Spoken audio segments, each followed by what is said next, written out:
ఓం గం గణపతయే నమః. ఓం శ్రీమాత్రే నమః. వీక్షించేటటువంటి ప్రేక్షకులందరికీ కూడా ఆదిత్యాది నవగ్రహ దేవతల యొక్క అనుగ్రహము, పార్వతీ పరమేశ్వరుల యొక్క అనుగ్రహము కలుగ్గాక. ఓం వక్రతుండ మహాకాయం కోటి సూర్య సమప్రభం నిర్విఘ్నం కురు మే దేవ సర్వకార్యేషు సర్వదా. ఓం సర్వమంగళ మాంగళ్యే శివే సర్వార్థ సాధికే శరణ్యే త్రయంబికే దేవి నారాయణి నమోస్తుతే. శ్రీ లక్ష్మీ గణపతయే నమః. ఇప్పుడు మనకి సెప్టెంబర్ 1 నుండి సెప్టెంబర్ 30 వరకు ఈ మాస ఫలితాలు. ముఖ్యంగా ఈ సెప్టెంబర్ మాసంలో మనకి అంతకుముందే గణపతి నవరాత్రులు ప్రారంభమైనవి. ఈ సెప్టెంబర్ 6వ తేదీన మరి స్వామివారి యొక్క నిమజ్జన కార్యక్రమాలు పూర్తవుతున్నాయి. 7వ తేదీన మనకి రాహుగ్రస్త సంపూర్ణ చంద్రగ్రహణము రాత్రిపూట ఒక 3:30 గంటలు సంభవిస్తోంది. అట్లాగే సెప్టెంబర్ మాసంలో మరి సంకష్టార చతుర్థి 22వ తేదీ సెప్టెంబర్ 22వ తేదీన అమ్మలగన్న యమ్మ ముగురమ్మల మూలపుటమ్మ మరి ఆ మహాకాళి, మహాలక్ష్మి, మహాసరస్వతి అయినటువంటి త్రిమూర్తి స్వరూపిణి అయినటువంటి ఆ అఖిలాండ కోటి బ్రహ్మాండ నాయకి అయినటువంటి శక్తి స్వరూపిణి, శక్తి దేవత అయినటువంటి దుర్గాదేవి అమ్మవారి యొక్క శరన్నవరాత్రి, శ్రీదేవి శరన్నవరాత్రి మహోత్సవములు ప్రారంభమవుతున్నాయి. కాబట్టి ఈ భాద్రపద మాసం ప్రారంభమై మధ్యలో అమ్మవారి యొక్క నవరాత్రులు ప్రారంభమై శరదృతువు ప్రారంభమవుతుంది. ఇప్పుడేమో వర్ష ఋతువు. కాబట్టి ఈ ఋతువులు మారే సమయము అమావాస్య 21 సెప్టెంబర్ 21వ తేదీ ఆదివారం అవటం. కాబట్టి ఈ యొక్క ఋతువు మారేటటువంటి సమయంలో మనకి వర్ష ఋతువుకి అధిపతి చంద్రుడైతే శరత్ ఋతువుకి అధిపతి చలి అంటే శని మహానుభావుడు. కాబట్టి ఈ సమయంలో ఎన్నో రకాలైనటువంటి ఇబ్బందులు, అనారోగ్య సమస్యలు కలుగుతూ ఉంటాయి. ఈ యొక్క కాలచక్రంలో మన పంచభూతాల ద్వారా. కాబట్టి మరి అంతరిక్షంలో గ్రహాలు ముఖ్యంగా రాశి చక్రంలో ఈ సెప్టెంబర్ 13వ తేదీన కుజుడు ఇప్పటి వరకు మేషరాశి నుంచి కన్యారాశిలో ఉన్నవాడు మనకి తులారాశిలోకి సొంత నక్షత్రంలో అడుగు పెడతాడు. అట్లాగే సెప్టెంబర్ 14వ తేదీన కర్కాటక రాశిలో ఉన్నటువంటి శుక్రుడు గ్రహము సింహరాశిలోకి అడుగు పెడతాడు. సెప్టెంబర్ 15వ తేదీన మరి బుధుడు వ్యాపారకారకుడు, బుద్ధికారకుడు, ఆయన సింహంలోంచి కన్యలోకి అడుగు పెడతాడు. సెప్టెంబర్ 16వ తేదీన సూర్య భగవానుడు, మరి ఆయన గురించి మనం చెప్పుకోవాలి. సూర్యుడి నుంచి అన్ని గ్రహాలు తిరుగుతాయి. సూర్యుడే ఆరోగ్య ప్రదాత, సూర్యుడే జీవకారకుడు. తిన్నదరగాలన్నా ఆయన యొక్క అనుగ్రహం ఉండాలి. మరి ఆయన తన యొక్క స్వక్షేత్రంలో ఉన్నవాడు సెప్టెంబర్ 16వ తేదీన కన్యారాశిలోకి వస్తున్నాడు. సొంత నక్షత్రంలో ఉండి అడుగు పెడుతున్నాడు. కాబట్టి ఈ విధంగా మనకి మాస గోచారంలో ఈ 4 గ్రహాలు రవి, బుధ, శుక్ర, కుజగ్రహాలు ముఖ్యమైనటువంటివి. ఈ 4 గ్రహాలు మనకి ఈ మాసంలోనే 13, 14, 15, 16 తేదీల్లోనే మారుతున్నాయి రాసుల్ని. మిగతా గ్రహాలు గురుడు మిథున రాశిలో ఉన్నాడు. ఆయన అక్టోబర్ 20 వరకు ఉంటాడు. ఆ తదుపరి మనకి శని భగవానుడు వక్రించి నవంబర్ ఎండింగ్ వరకు ఉంటాడు మీనరాశిలో. రాహువు చూస్తే కుంభరాశిలోనే ఉన్నాడు. కేతువు చూస్తే సింహరాశిలో ఉన్నాడు. కాబట్టి ఈ విధంగా కాలచక్రంలో మనకి గోచార చక్రం ఈ విధంగా కనపడుతోంది మనకి. మరి ఈ యొక్క సెప్టెంబర్ 22వ తేదీన దుర్గాదేవి శరన్నవరాత్రి ఉత్సవాలు ప్రారంభమై అక్టోబర్ 2వ తేదీన దాదాపుగా 10 రాత్రులు, దశరాత్రులు అమ్మవారికి నవరాత్రులు కాస్త 10 రోజులు గడుస్తున్నాయి. 11వ రోజు కూడా జరుగుతోంది. కాబట్టి 11 రోజులు అమ్మవారు మనకి దివ్య భిక్షని అందజేస్తోంది. అమ్మవారిని స్తుతించటానికి, అమ్మవారి అలంకరణలో చూడటానికి, అమ్మవారి యొక్క నామస్మరణలో మన నోటితో ఉచ్చరించటానికి యజ్ఞ యాగాదులు, పూజలు, పునస్కారాలు, ప్రసాద నివేదనలు, ఇట్లా అమ్మవారికి సమర్పించేటటువంటి అన్నీ కూడా మళ్ళీ మనకి అమ్మవారు మనకి ఇచ్చేటటువంటి యోగ్యకరమైనటువంటి కాలాలు ఈ సెప్టెంబర్ మాసంలో మనకి 11 రోజులు అక్టోబర్ 2 వరకు నడుస్తుంది. కాబట్టి ఆ అమ్మవారి యొక్క దివ్య మంగళ స్వరూపము, ఆవిడ యొక్క దివ్య అనుగ్రహము ప్రపంచానికి, అట్లాగే భూలోకం మొత్తానికి, అంతరిక్షంలో ఉన్న గ్రహాలన్నిటికీ ఆవిడ యొక్క శక్తి ప్రసాదింపబడి మనందరి చేత పూజలు అందుకున్నటువంటి అమ్మవారు మళ్ళీ మనకి జ్ఞానభిక్షని, మోక్షభిక్షని, ఇక్కడ భూమి మీద మనం బతకడానికి కావలసినటువంటి అన్ని రకాలైనటువంటి భిక్షలని అందజేయాలని కోరుకుంటూ, అందరినీ ఆశీర్వదిస్తూ, ఈ సెప్టెంబర్ మాసంలో ఏ రాశుల వారికి ఏ విధమైనటువంటి ఫలితాలు గోచరిస్తున్నాయి, మేషరాశి నుంచి మీనరాశి వరకు ఏ ఫలితాలు వీరికి లభిస్తున్నాయి అనేటటువంటి విషయాన్ని మనం ఇప్పుడు తెలియజేద్దాము. మీనరాశి వారికి సెప్టెంబర్ 1వ తేదీ నుండి సెప్టెంబర్ 30వ తేదీ వరకు గ్రహస్థితుల్ని పరిశీలించినట్లయితే వీరికి పంచమంలో ఉన్నటువంటి శుక్రుడు సెప్టెంబర్ 14 వరకు కూడా చాలా చాలా అనుకూలమైనటువంటి పరిస్థితుల్ని కలుగజేస్తున్నాడు. వీరికి ఎవరైతే ల్యాండ్స్లో అంటే భూ సంబంధిత విషయాలలో వీళ్ళు పెట్టుబడి పెట్టారో ఆకస్మికంగా వాళ్ళకి మంచి ధనలాభం కలుగుతుంది. అట్లాగే బంధుమిత్ర అంటే భార్య తరపు కానీ భర్త తరపు కానీ బంధుమిత్రుల యొక్క సహాయ సహకారాలతో వీరికి ఉన్నటువంటి తెలివితేటలను మెచ్చుకొని వీరికి ఏదైనా చక్కగా లాభం కలిగేటటువంటి పరిస్థితులు కలగవచ్చు. సంతానపరమైనటువంటి ఆనందకరమైనటువంటి భాగ్యము కలగచ్చు, సంతాన వృద్ధి కలగచ్చు, సంతాన విశేషమైనటువంటి శుభవార్తలు వినొచ్చు, లేదా విందులు, వినోదాలు, ఉల్లాసంగా, ఉత్సాహంగా వీళ్ళు పార్టిసిపేట్ చేయొచ్చు. షేర్ హోల్డర్స్ కానీ షేర్స్లో కానీ పెట్టినటువంటి వాళ్ళకి ధనవృద్ధి ఈ సెప్టెంబర్ 14 వరకు. అయితే ఈ శుక్రుడు సెప్టెంబర్ 14 తర్వాత శత్రుక్షేత్రమైనటువంటి సింహంలోకి మారి 6వ స్థానంలోకి వెళ్ళినప్పుడు ఎవరైతే సహాయ సహకారాలు చేద్దాం అనుకుంటారో బంధుమిత్రం వాళ్ళు కూడా వీరికి శత్రువులై కూర్చుంటారు. మీరు గనక ఏదైనా ఒక సినిమాల్లో కానీ, రాజకీయ నాయకుల్లో కానీ, లేకపోతే ఏదైనా ఒక లలిత కళల్లో ప్రావేశం ఉన్నటువంటి వాళ్ళు, సంగీతంలో కానీ లేకపోతే నృత్యంలో కానీ ఉన్నటువంటి వాళ్ళకి శత్రు వృద్ధి ఎక్కువ అవుతుంది. అలాగే వీళ్ళకి ఆకస్మికంగా ఏదైనా కొన్ని ప్రాణాంతకమైనటువంటి సమస్యలు మీద పడవచ్చు.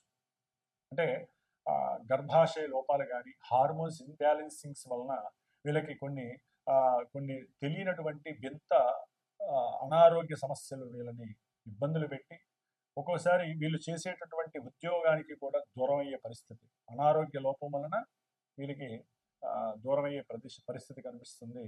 అట్లాగే కొంతమంది విద్యార్థులు స్కూల్స్కి, కాలేజీలకి ఈ రోగ పరిస్థితి వలన వెళ్ళలేనటువంటి పరిస్థితి కూడా కలుగుతుంది.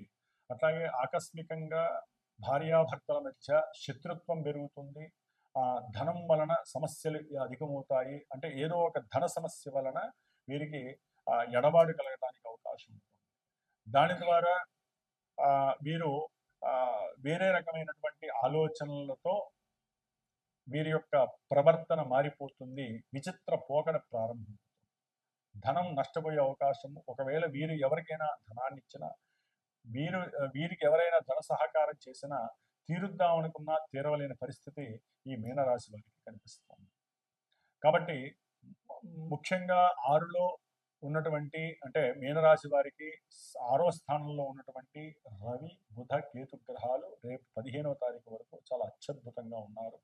అంటే వీరికి చేసే వృత్తిలో సరైనటువంటి సమగ్రమైనటువంటి వ్యవస్థ అనుకూలత కలగటము, వృత్తిలో కీర్తి ప్రతిష్టలు పెరగటము, లేకపోతే ఏదైనా ఉద్యోగం లభించటము, బంధుమిత్రుల వలన కుటుంబంలో, గృహంలో చక్కటి సహాయ సహకారాలు, చేసే వ్యాపారంలో అంటే ల్యాండ్ బిజినెస్లు ఎవరైనా చేసినా, గవర్నమెంట్తో ఎవరికైనా ఇంటర్లింకులు ఉన్నా కూడా, బ్రోకరిజం చేసినా కూడా, అంటే గవర్నమెంట్కి సంబంధించిన ల్యాండ్స్ కానీ, లేకపోతే ముద్రణాలయాలు కానీ, లేకపోతే ఈ ఫోటోగ్రాఫర్స్కి కానివ్వండి, లేకపోతే యూట్యూబ్ షో హోల్డర్స్గా యూట్యూబ్ చేసేటటువంటి వాళ్ళకి కానివ్వండి, అంటే ఇలా ఏ విధంగా ప్రసార మాధ్యమాలకు సంబంధించి గవర్నమెంట్ వాళ్ళతో లింక్ ఉన్నటువంటి వాళ్ళందరికీ కూడా కొంత ఏదో వేరే రూట్లో అయినా సరే వీళ్ళు అనుకున్నవి సాధించడం అనేది జరుగుతుంది. కానీ రేపు 15 తర్వాత కొంత గవర్నమెంట్ నుంచే వీరికి కొన్ని సమస్యలు వచ్చేబడి కోర్టుల కేసులకు వెళ్ళే అవకాశాలు ఉంటాయి వీళ్ళందరికీ కూడా. ముఖ్యంగా ప్రసార మాధ్యమాల వారికి,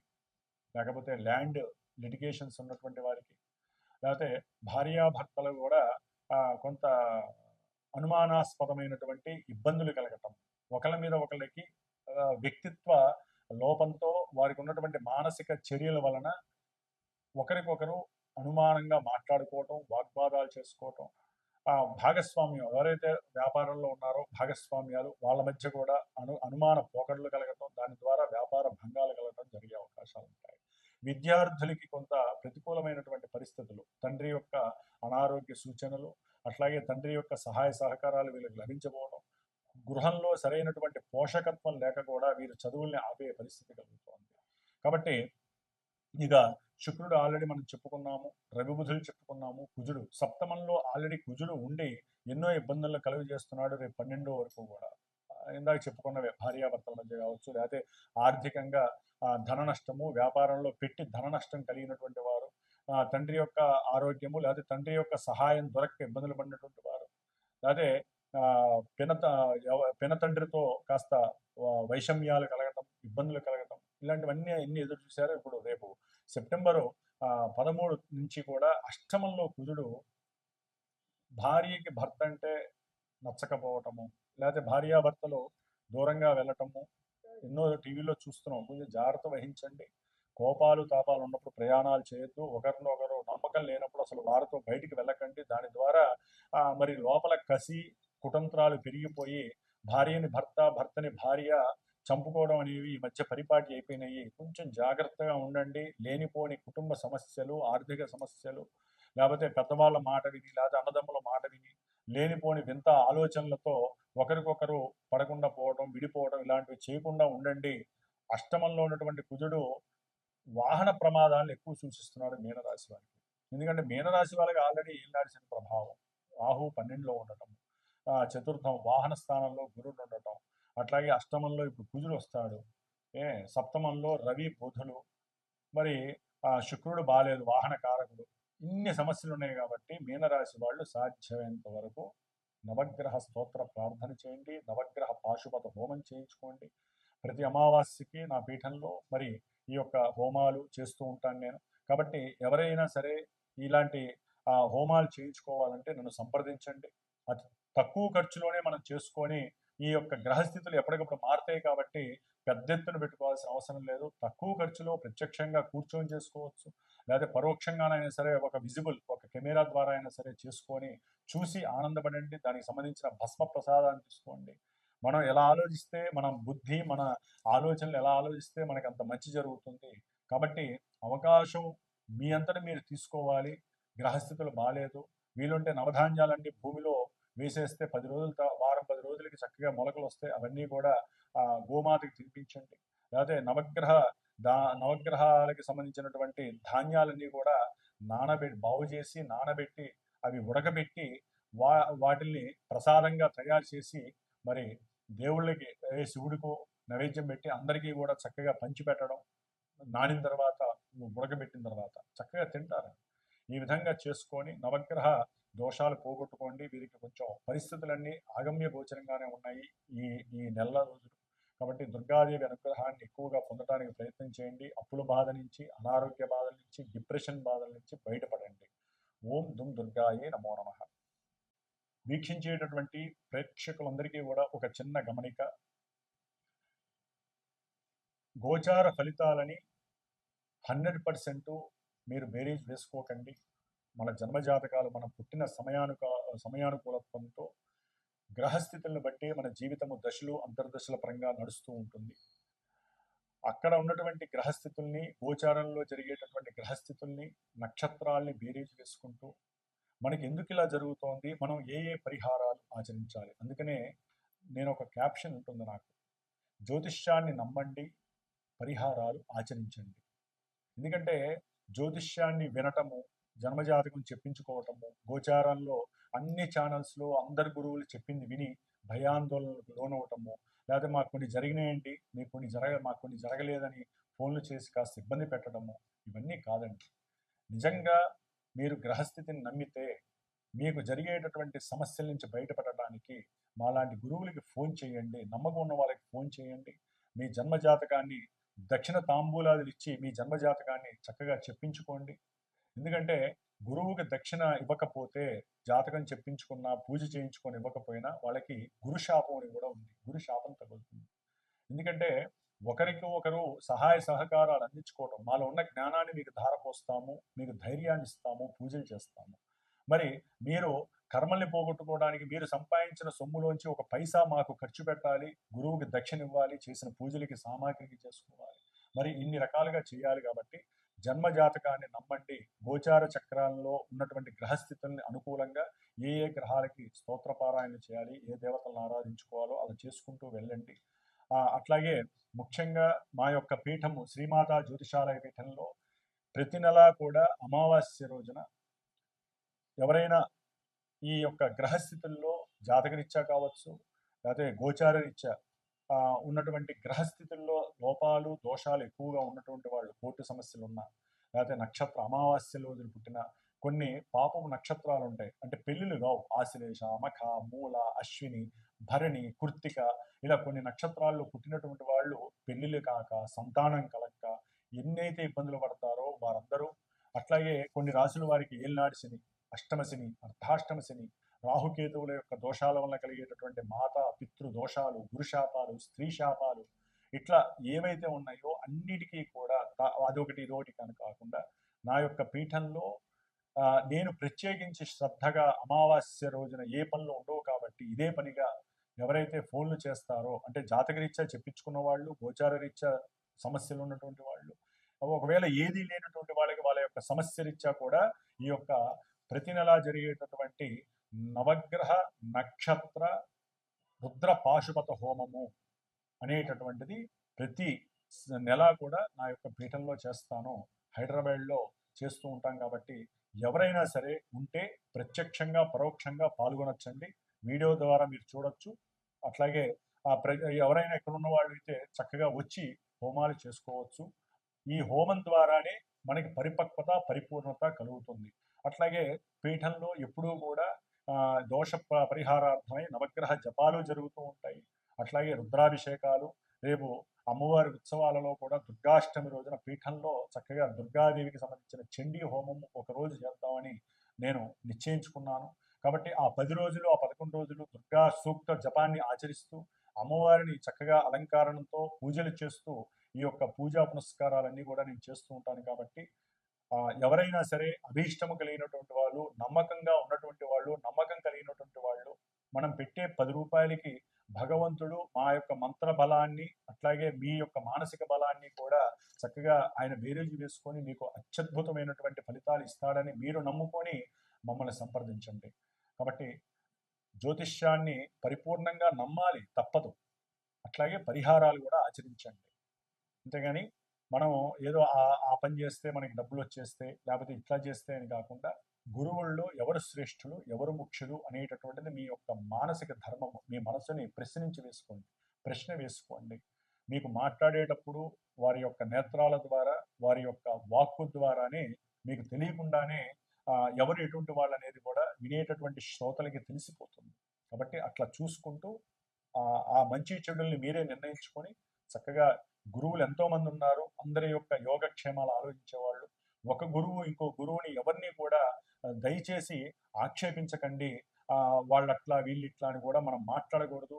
ఎందుకంటే ఎవరి బ్రతుకు తెరువు కోసం వాళ్ళు బ్రతుకుతూ, ప్రతి గురువు కూడా ఎంతో కొంత నాలెడ్జ్ని పెట్టుకొని 10 మంది బాగుండాలని చేస్తూ ఉంటారు, చెప్తూ ఉంటారు. కాబట్టి అందరినీ గౌరవిద్దాం, అందరిలో మనం కూడా ఉందాము. అట్లాగే అందరూ బాగుండాలని కోరుకుంటూ, అందులో మనం కూడా బాగుండాలని కోరుకుంటూ, ఆ అమ్మవారు శ్రీమాత యొక్క అనుగ్రహం అందరికీ కూడా సమానంగా అందాలని ఆకాంక్షిస్తూ, ఆశీర్వదిస్తూ, ఓం నమః శివాయ, ఓం దుమ్ దుర్గాయ నమః.